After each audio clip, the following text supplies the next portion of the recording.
And so, finally, here I am. Death in the air! I'm finally back on YouTube. Here with my review of the 2018 Queen biography picture movie, Bohemian fucking Rhapsody. Before I get into that, I've gone through some shit. My computer and the sound was all messed up, and I just figured out what was wrong with it.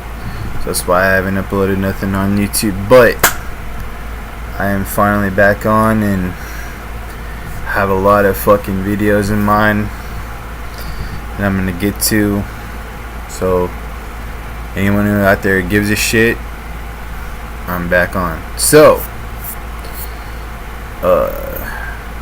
Queen has always been one of my all-time favorite bands, and I think for a lot of people that's the case. They're fucking amazing. They're not really metal, but their music's just so majestic, timeless, beautiful, amazing, emotional, dark, tragic, sad, happy, everything. I've been a fan since I was a kid. I really got into them when they re-released live at Wembley, and I bought that DVD and the CD, and my dad did too, and we would just play it and play it and play it. And it was just something. This band's really special. And I got more into them and bought more other shit, learned more of their history, learned more about Freddie Mercury. This is at the time when I was learning how to get more into playing drums and all that, and I really took a liking to Roger Taylor, because I always feel with Queen, as great as Freddie Mercury was, rest in peace, and as amazing of a frontman and as a voice as that he was, I think Roger Taylor doesn't get the respect that he should. He's an amazing fucking drummer, and his voice is very difficult to play drums and sing at the same time, and he does it. He's a fucking badass, man. Brian May and John Deacon too. They're just as talented and just as important. So, with that being said, this movie kind of came out of nowhere for me. I didn't really see it coming. One day I saw the trailer and I was like, oh my fucking god. It's about time that a band that I love and that I like is getting something like this. And I went and saw it with my grandma a week or two after it came out in November, just in IMAX, and it just fucking blew me away. Story, everything. Now, there's some stuff in the timeline that's not accurate, but you know, all leading up to Live Aid from 1970 to 1985.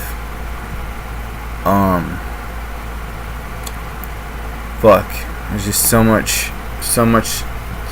It's so much to digest. This Queen's story is just, there's a lot, and I think if we really tried to tell the story, there'd be like 7 or 8, 10 fucking movies or whatever. So to try to whittle down 70 to go all the way to 70 to 91 Freddie's death, that's a lot. That's like 2 decades right there.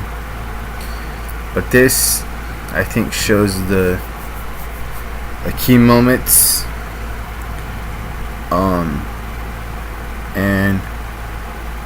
but yeah, like I said, in the timeline, there's things in there that didn't happen, or that Live Aid wasn't really a reunion, but for what they put in there, it makes the story more dramatic and more them being underdogs. And I don't think Freddie found out he had AIDS till 1987.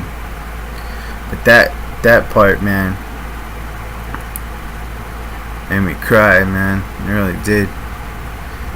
When he goes and finds out he has AIDS right before Live Aid. Fuck, man. If they make a sequel to this, how they gonna because I figured if they do make a sequel, then they could do more of it being accurate from 85 to 91. Now, and I'm sure if they do, it's gonna be a lot more emotional than this was. Because this had its moments, but I mean, if they make a sequel and they show the real grim shit of Freddy and him dying and all that, oh man. But this I love biopics, and I love when it's on a band that I love, and I love when it's something that's real and something that happens, you know. I wonder if one of these days Metallica will get a biopic. That'd be fucking cool. When their story's done and told. Hopefully that won't happen for a while, but anyway. There's a lot in this movie, but it doesn't feel like it overtakes you. It's like one scene, it tells something, it shows something, then it goes to the next. It's not like there's not like a over fucking thing. You don't get bored, you don't get tired, you don't get kind of tired of whatever. I've watched it like 3 or 4 times since I bought it the other day, and it just, I pick up on little things that I didn't before. This has already won couple Golden Globes and a couple other awards. I think it's nominated for some Oscars. And let me tell you something, the guy that played Freddie Mercury, Rami Malek, fucking knocked it clear out of the fucking park, man. He should be winning all the fucking awards. They all should. They all did an amazing job playing the other band members. But they all got their, you know, their mannerisms down and their fucking moves and all that. But Rami really like to the teeth just got everything about Freddy down. His little moves that he'd do, his style, the way he'd look, the flamboyantness, the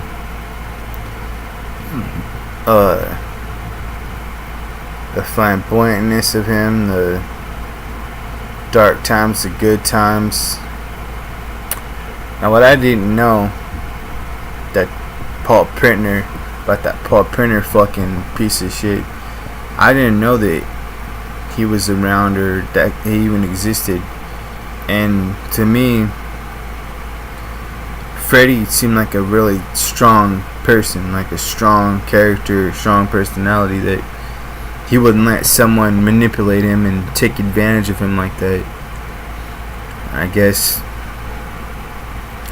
that ended up being the case. And then another thing, no one really knows who gave Freddy AIDS or how he got it, but I think that slimy fuck definitely contributed to it, and I think he helped sped it up or whatever. So there's that. This whole everything about this movie is just epic. And I don't want to use that word, but it's just, every scene is just like you're on your fucking seat all the time, you know. And for Freddy, you know, him being homosexual or gay or bisexual or whatever he was, and that around that time when it was still really unacceptable. Nowadays it seems like people don't give a shit, but just so, I mean, and he's a very brave person, so it seemed to me like having someone take advantage of him and do to him what that Paul fucking Printer prick did. I didn't know of that. So I give this movie a fucking 11 out of 10, man. It's just solid. And the little imperfections on the timeline, and it's whatever, I guess. As long as, I mean, if you see this movie and you think that that's really what happened, do a little bit of research. There's a couple videos that kind of tell you, hey, this didn't really happen. But for the most part, I think that, you know, that guy, Rami Malek, man, he fucking should get all the awards that there is for this, because it's 10 years in the making, I guess. And fuck, man, they really achieved something here. All of the little in between concert like things are really cool too. And there's a couple of things where they're showing how they came up or created the song, like We Will Rock You, and another one, Bites the Dust. That was really cool. Another one, Bites the Dust, being one of John Deacon's most famous riffs. But not only that, I mean, there's that, then there's, like I said, Rami Malek really capturing Freddie in the dark times and the good times. And seems like he, when going through the dark times, he comes out and he gets like redemption, and he gets Jim Hutton, and he gets, you know, he comes out to his parents, and then they have that legendary performance at Live Aid. Now, I doubt all that happened on the same day, but then again, I don't know. Maybe it did. I really fucking love the opening of this movie. I love how it opens with Freddie waking up and the build up to Live Aid and Somebody to Love playing. When I first saw it, I was just like, man, the intro just grabbed me just right away.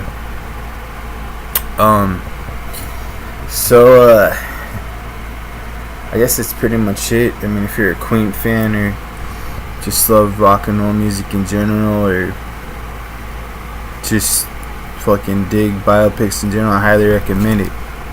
If you haven't seen it, go fucking see it. Buy it now, it's out. I got all 3 things of it. So yeah, fucking beyond well done, man. I hope we get a sequel.